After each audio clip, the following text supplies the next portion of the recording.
boa tarde, sejam bem-vindos e bem-vindas ao programa de TV do projeto Nossos Bairros, Nossa Fortaleza. Durante 3 dias, iremos pensar a capital cearense a partir de uma cartografia afetiva. O modo como olhamos para a cidade constitui uma experiência subjetiva, que nos conduz à construção de memórias, imaginários e afetos muito particulares. Para guiar a narrativa sobre Fortaleza, nos inspiramos no clássico Os Sertões, de Euclides da Cunha, e dividimos os temas dos programas de TV em A Terra, o Homem e a Luta. Hoje, para falar sobre o homem e a cidade, recebo Glória Diógenes, antropóloga, professora e pesquisadora da Universidade Federal do Ceará. Glória, muito obrigada pela sua presença, para a gente conversar sobre um tema tão afetuoso, né, que emociona. Eu queria que você começasse falando como é que você percebe a relação do fortalezense com a cidade. Primeiramente, Paula, gostaria de agradecer o convite, né, parabenizar o projeto Nossos Bairros, Nossa Fortaleza. O nome, o título já diz muito, e eu acho que é uma visão diferente, né, um programa que toca num ponto que quase sempre é invisível, né? Que é essa relação dos moradores, das moradoras com a cidade de Fortaleza, né? Como é que, quando você pergunta assim, Paulo, eu fico assim em dúvida, porque eu vejo muitas fortalezas mesmo, né? Fortaleza é uma cidade que cuja palavra, né, mistura, é uma palavra que é muito cara, que faz muito parte da cultura dos fortalezenses, né? Eu me lembro pequenininho, o papai dizia, não vai em tal lugar não, que é muito misturado. E essa palavra, eu gostava, eu pensava, eu quero ir nesse lugar misturado, né? E aí, assim, essa aparente mistura, né, de Fortaleza, ao mesmo tempo, mostra uma Fortaleza muito compartimentada, segmentada, dividida. É uma Fortaleza muito plural, né? Então, quando você me pergunta qual é a relação dos fortalezenses com a cidade, eu diria assim, falando antropologicamente, que há vários tipos de relação, né? Eu morei na cidade do interior e do Ceará, e a gente ficava na calçada, escutando radiadora, os meninos e as meninas, a gente tudo brincando na calçada, né? E a gente pensa que essa cidade não existe mais. Eu estava num debate no museu aqui do Dragão, no MAC, e aí uma pessoa dizia assim, mas não existe mais Fortaleza e não existe mais bairro. Eu pensei, e como existe, né? Se você vai num bairro, se você está na aldeota, você vê muro alto, cerca elétrica, distanciamento, pessoas que moram às vezes no mesmo prédio, não sabem nem quem é o vizinho da sua porta, pessoas que às vezes eu percebo, evitam até de entrar no elevador, correm quando vê que o vizinho vem, toca o elevador que é para subir sozinho, para não ter que interagir.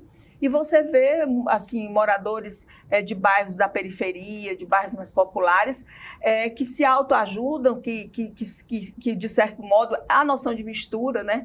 No outro sentido, ela acontece porque as pessoas vão para a calçada, as pessoas vão para as praças, apesar de todo o perigo, né? E a violência que existe hoje nos bairros populares. Mas se você chegar no Bom Jardim, por exemplo, que foi o bairro onde a gente fez uma pesquisa até recentemente, você percebe a vitalidade, né? Então, a relação com Fortaleza é uma relação que vai passar muito pela necessidade, eu acho, de ocupação do espaço para além da casa.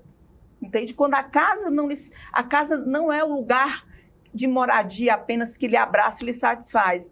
A calçada faz parte, às vezes a vizinha faz parte, às vezes a mercearia faz parte, às vezes o açougueiro faz parte. Então, essa perspectiva da relação com a cidade, ela muda a partir da ideia de que, da perspectiva do morador. Eu moro num espaço, né, que eu sou proprietário, que está ali delimitado.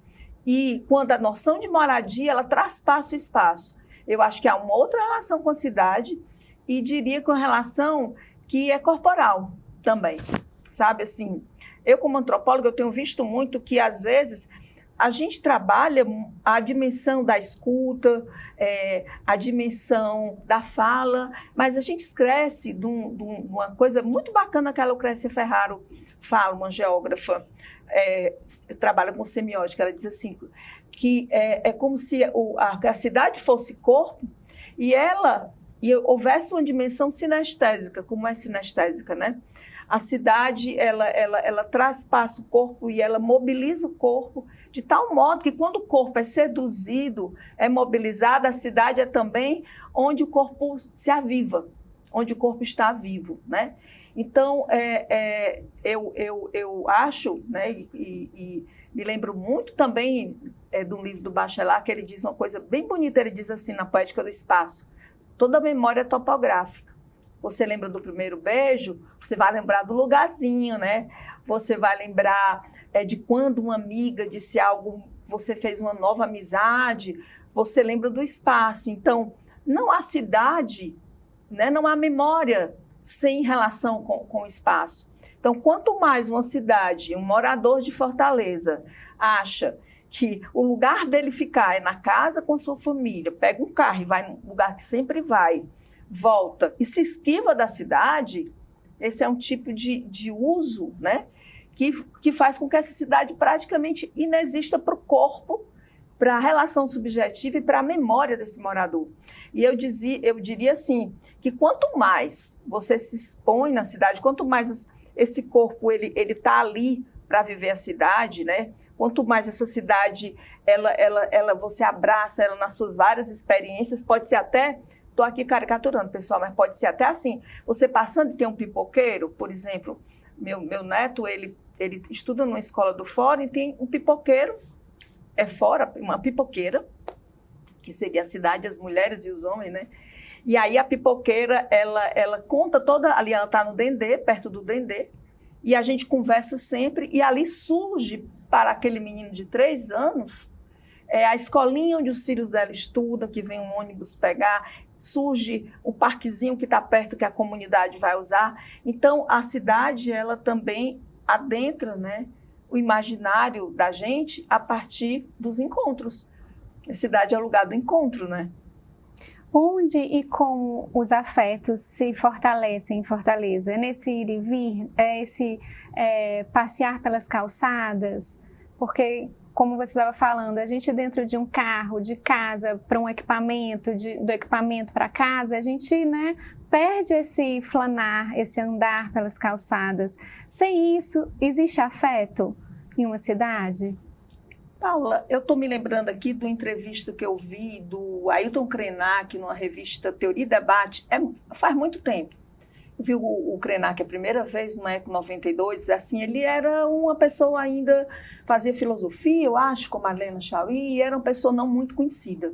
E eu fui procurar essa entrevista que ele disse que tinha. E aí diziam para ele assim, mas na cidade não tem natureza, né? Então você precisa sair da cidade para viver a natureza. E ele dizia para a pessoa que estava entrevistando, você está vendo essa recha de sol cruzar? Ele estava em São Paulo. Esse cimento, né, essa janela de cimento e nos visitar, isso é natureza. Aí ele vai mostrando a natureza em diversas dimensões que estão ali também na cidade. E eu diria para você assim, não necessariamente, né? Obviamente que quanto mais se usa a cidade, eu gosto muito da ideia de usança, né? Usança não é um uso mecânico, é um uso onde você está ali dentro, né? Naquela experiência. Mas assim, você poderia fazer assim uma caricatura, a pessoa diz, eu vou usar a cidade, eu vou toda tarde sentar. Mas ela não se comunica com ninguém, mas ela não observa nada. Ela não observa que tem um pássaro, nem o vento aracati, né, que vem ali, ela não observa o camelô que passa, ela não percebe que o picolezeiro da Pardal passa. Então, assim, a relação emotiva, a relação com a cidade afetiva, ela vai acontecer a partir da ideia de abertura, entende? Eu posso estar assim, eu posso nem transitar tanto, mas na medida em que eu estou, se eu estiver ali presente, né? Um pouco pensando aqui no Caetano, a tua presença entra pelos 7 buracos da minha cabeça, né? No sentido de que eu estou ali, eu estou observando, eu estou, de certo modo, o fascínio no sentido da descoberta de cada coisa, né? Presença, né? Então, assim, é isso que faz com que... Porque a gente não está mais onde está, assim, nossos corpos, eles estão tão mecanizados que eu estou aqui nesse estúdio, é como se eu quisesse não tivesse observando, que a gente passou aqui, pessoal, mais de meia hora tentando, né, fazer com que o estúdio ficasse dessa forma bonita, né, com as luzes e as câmeras. E essa observação minuciosa faz com que você perceba que a cidade, né, ela tem reentrâncias, ela tem intimidades, ela tem descobertas, né? Por exemplo, eu passei a olhar para a cidade e ver essas raspas de muro. Tem uma tinta por trás de outra tinta, por trás de outra tinta. Aí você pensa assim, quantas vezes esse muro foi pintado? Às vezes tem uma coisa escrita num poste ali, bem no cantinho. Então, olhar a cidade, olhar no sentido de estar aberto a mirá-la, né? A percebê-la, né? Como diz o filme do Almodóvar, Fale com Ela, acho que é esse filme, né? Você se avizinhar dessa cidade. Então, não existe afeto sem intimidade, entende? É como namoro, é como qualquer coisa, assim. A abertura, né? Você se abrir, e aí tem um risco também, né? A perspectiva do risco, né? Que inclusive, pensar assim, entre ficar longe de um bairro, do acontecer de um bairro, do burburinho de um bairro popular, né? De estar lá, de ver as coisas acontecendo, e o risco de ficar engessado dentro de casa, de não viver, eu prefiro o risco de viver, né? Assim, o risco que implica a vida, né?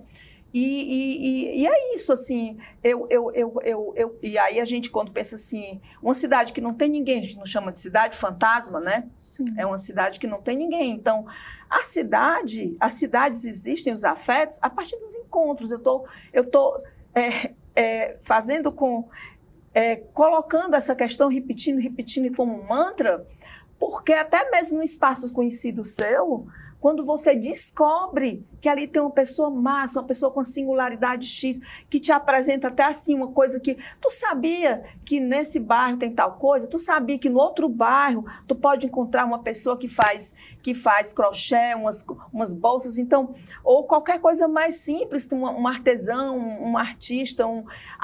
Nós descobrimos a cidade através de suas imagens, que não são passivas. A imagem, ela é pensante, ela é convidativa, e através das vozes das pessoas e das sinestesias, das emoções que essas pessoas nos causam e que esses encontros nos causam. Então, um corpo que não é afetado por nada, entende? Não adiantaria ele passar 10 dias flanando na cidade. O flané, o flané de Benjamin, né? É a ideia exatamente de alguém que é poroso, que se deixa atravessar, que se deixa visitar. Então, não se visita a cidade com o corpo, se visita a cidade com o corpo e uma alma aberta a ser visitada, entende? É uma relação onde eu também sou visitado, eu também recebo habitantes dentro de mim, né? E aí, assim, quanto mais a gente se protege, cria armaduras, se protege contra o outro, né? O Walter Benjamin tem um texto muito bonito que ele fala assim, vem também do Baudelaire, do Charles Baudelaire, né? O medo do encontro, né? Do esbarrão, assim, que as metrópoles, elas vão criando esse medo de esbarrar no outro, de tocar no outro, chegar perto do outro, né? E quando você vai para uma cidade do interior, dei aula em Quixadá há muitos anos e me pediram para eu ir para uma escola de infantil, assim, para falar para criança. Foi uma experiência incrível, né? Eu falando, aí vi uma menina, pegava, que brinquinho bonitinho, ai, teu cabelo. E esse vestido, as pessoas pegam, ainda tocam você. E esse toque, para essas pessoas, é uma descoberta. Então, há a distância, né? A distância e o enclausuramento corporal, né? A coisa dos corpos, citando um filósofo que eu sempre cito, Juliano Garcia Peçanha, blindados à visitação dos afetos, corpos enclausurados, né? Não vai adiantar, entende? Então, assim, esse é um exercício político subjetivo, um exercício que também parte do sujeito estar aberto para visita. Eu posso ser visitado pela cidade, eu posso ser visitado pelas pessoas, eu posso ter a epifania da descoberta. Assim, Não acredito, né? Porque tem gente que não reage mais a quase nada, né? Assim, será que aquela pessoa está fazendo tal coisa sentada naquela calça? E aquele cachorro? Né? A pessoa está passeando com o cachorro. E aquela pessoa está ajudando aquela outra a atravessar a rua. Então, a gente enxerga na medida da abertura da nossa sensibilidade. Então, uma pessoa que diz que não há cidade nem há bairro, está olhando para quê? De que posição ela olha a cidade? De que lugar ela olha? De que lugar ela vive? Né? Então, isso vai depender muito, muito mesmo da sua abertura, e eu diria assim, da sua suportabilidade. Porque se deixar visitar é um exercício também de coragem. Verdade. Hoje em dia, quais você aponta que são os mapas imaginários mais fortes da cidade? De Fortaleza? Sim. Olha, eu penso que o mar, não a beira-mar em si, né? Mas a imagem do mar, Fortaleza, né? O mar e as cores. Assim, eu começo por uma dimensão que não tem uma lugaridade específica, mas a Fortaleza do Sol, a Fortaleza... Se a gente pensa em Fortaleza, eu, pelo menos, penso em azul e quer dizer, os verdes mares bravios, né? Eu penso no verde azulado do mar e eu penso no amarelo do sol. Quer ver? Pensa assim, quando a gente pensa numa cidade, as cidades têm cores, né? Então, Fortaleza, para mim, a marca imaginária maior dela é o mar e o sol, né? Aí depois a gente tem lugares que são muito... que tem uma carga simbólica muito forte, né, da cidade, que mostra, que diz quem é essa cidade, que cada vez mais vai se apagando, né? A gente tem bairros assépticos, né? Bairros que parece que foram, de certo modo, higienizados, que perderam sua identidade, né? Então, e aí, como Fortaleza também não tem muito essa relação com o seu patrimônio histórico, você não tem, assim, na sua memória, Fortaleza, o que marca Fortaleza é tal prédio, que marca Fortaleza é tal monumento, né? Então, eu diria que o passeio público, para mim, é um repositório de memória. É como se fosse um caldeirão. Ali, a Santa Casa, aquele passeio público, eu me emociono só de pensar naquele espaço. Né? Eu dei um curso, sempre que eu dou curso de sociologia urbana, né? Eu passeio na cidade. Eu agora saí da graduação, mas fiz muito esse exercício de estar na cidade para descobrir uma sociologia em movimento, né? Dar aulas no passeio público. Então, tem fotos de alunos e alunas com aulas no passeio público, né?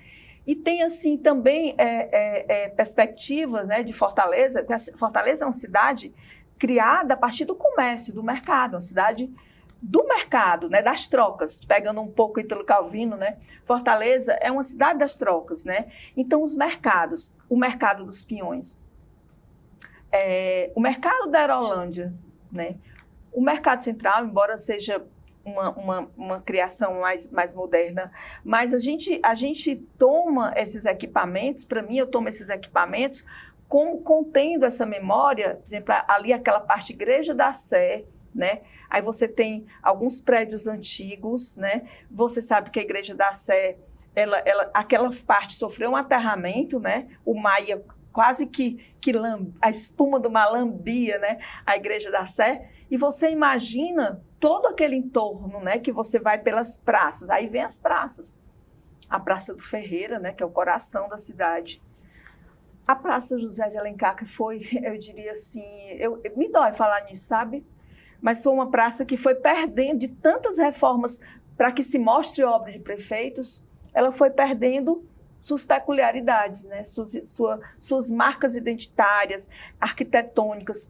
Aí você tem o Teatro José de Alencar, que faz com que aquela praça, de certo modo, ela sobreviva a partir da presença do teatro. Então, e aí eu penso assim, estou pensando em bairros, né? O Pirambu. Sim. Pirambu, um bairro que teve a marcha do Pirambu. Eu passo ali pela Leste-Oeste, o Pirambu, eu passo pelo Pirambu, também ele me emociona ao pensar de tudo que aqueles bairros, né, como também Lagamar, que eu também fiz minha dissertação de mestrado lá, quando eu estava te falando, com as SEBs, da Rua Mundaú, com o Padre Manfredo, esses bairros que mostram algo muito importante de Fortaleza, que é a resistência, né? Que é, eu vou dizer até aqui uma palavra assim, é o atrevimento. Porque, assim, você tem muitas lutas de mulheres. você tem lutas de mulheres nesses bairros, lutas memoráveis, né? Como foi a luta ali pelas sebes da Rua Mundaú, ali o Lagamar, que sofre um estrangulamento e que não passa a Borges de Melo por causa da luta das mulheres, né? Então você tem bairros como Bom Jardim, você tem bairro como Zé Walter, aí você tem celeiros culturais invisíveis. Por quê? Porque chega uma política pública, Paula, ao invés de esse projeto, por isso que esse projeto que você pretende fazer, que ainda está, não vou nem falar nele, né? Está aí ainda sendo germinado, ao invés de se mapear o que existe e se potencializar o que existe, porque há uma efervescência cultural enorme em Fortaleza. Há fazeres, há práticas, há invenções, como diz o dissertor, né? Há invenções do cotidiano. Fortaleza é uma cidade que não é só o humor que é criativo. Ela é uma cidade criativa, como diz o Manuel de Barros, eu não sou da informática, eu sou da invencionática. Fortaleza é da invencionática, o Ceará é da invencionática, mas eu conheço mais de perto Fortaleza. E eu diria assim, eu tenho muita vontade, mas muita vontade mesmo, dentro do projeto que eu desenvolvo, Fortaleza Cromática, de tomar cidades como Lisboa, como cidades irmãs, de uma arte que não é só uma arte do muralismo, não. É uma arte de que, se, por exemplo, você vê um festival concreto, você vê um Além da Rua, você vê tantas coisas que surgem, às vezes, sem nenhum tipo de financiamento público, né? Surge pela necessidade das pessoas de ocuparem o coração da cidade, se fazerem ver, de falar através de imagens, de gestos, né? Então, Fortaleza, para mim, né, é uma cidade que esses cantos falam principalmente da sua rebeldia. Eu acho, olha a cidade que elegeu Maria Luísa, naquele momento, aquilo foi muito bonito, gente, porque não foi só eleger Maria Luísa, foi eleger a primeira prefeita de um partido que estava ali se constituindo como partido ainda, mulher, né, numa cidade patriarcal. Então, há sempre assim, onde queres revólver, eu sou coqueiro. Fortaleza tem essa onda, né, rebelde, contestatória, que faz com que ela seja uma cidade da invencionática. Você já falou numa entrevista para o Povo que eu fiz com você em 2016, que Fortaleza tinha um imaginário feminino e que por isso ela era tão machucada às vezes, né? Em muitos sentidos. Você continua com essa ideia? Você percebe essa cidade maltratada por essa força feminina que ela precisa ser combatida por esse patriarcado? É isso mesmo, assim. Por que eu cheguei a essa conclusão? Nem sei se eu disse nessa entrevista. Na época eu fazia muita pesquisa eleitoral, fazia pesquisa de opinião pública, né? Então fiz para o Inácio, para a Luiziane, era para prefeitos, então a gente fazia um survey em Fortaleza inteiro, né? E eu sempre colocava a pergunta, em uma palavra, me diga o que você acha da cidade de Fortaleza. Eu introduzi essa pergunta, que era qualitativa, em aberto, né? A gente tinha que depois tabular tudo para saber o que mais se repetia, e vinham verbos no passivo, destruída, esburacada, esquecida, né? Maltratada, violentada. Vinha sempre com... Aí eu comecei a pensar, né? Essa cidade, ela tem dentro dos poetas também, tem um livro Fortaleza 1910, da edição UFC, eu tenho esse livro, ele é um livro inédito, assim, tá meio que se desmanchando, mas lá, se você lê os poetas, você vai ver que Fortaleza aparece como uma imagem feminina, enquanto São Paulo é a imagem do trabalho, né? Masculina, Fortaleza aparece dentro do imaginário como uma cidade feminina. Tanto é que na eleição de Maria Luísa, tem até um livro da edição do Demócrito Rocha que eu fiz um texto, onde a eleição do Ciro depois da Maria Luísa, ele dizia, eu vou tapar os buracos dessa cidade. Tipo assim, a mulher não fez o que devia fazer, então eu como macho vou tapar os buracos em aberto. E isso no marketing pegava bem, entende? Então assim, em Fortaleza, e aí toda a perspectiva também de ser uma cidade turística, também fiz vários trabalhos sobre exploração sexual de crianças e adolescentes em Fortaleza, né? E a morte de mulheres, de travestis, né? essa coisa de querer se afirmar, ter uma essência, né? Uma subjetividade feminina no sentido da criação, da invenção, até mesmo da mutação, e estar em mutação constante, porque há, assim, numa perspectiva de rigidez, de não sair do lugar, Fortaleza, ela se mexe. Olha para ela. Até isso até bom e ruim, porque às vezes não preserva sua própria memória. Mas nem com a questão de preservar, ela não cuida da sua memória, né? Porque a memória não é para ela ser parada, né? Ela se deixa aí, né? Ela é para ela ser mexida, ela é para ela ser relacionada, como você tem o farol do Mucuripe, que é outro local, né? Que ele é tombado, mas na medida em que se faz um grafite lá, ele é lembrado porque ele está esquecido, né? Então, Fortaleza é movimento. Fortaleza é uma cidade em movimento. E nesse movimento também há uma tentativa o tempo todo de controle. Há uma tentativa de que ela seja privatizada, possuída no sentido de cimentada, que suas árvores sejam derrubadas, controlada, silenciada. Então, tem esse jogo, Fortaleza, uma cidade, desse jogo de pulsão de vida e pulsão de morte, de Eros e Thanatos, né?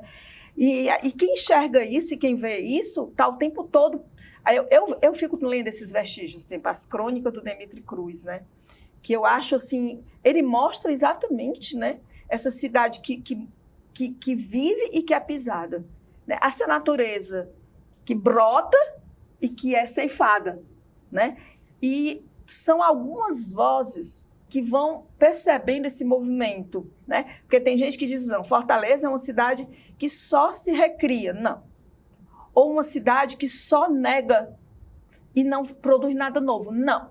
Então, estar nessa lógica do movimento é ir percebendo, né? Que ela faz e desfaz, aí ela faz de novo, né? E eu acho que essa é a nossa fortaleza. Né?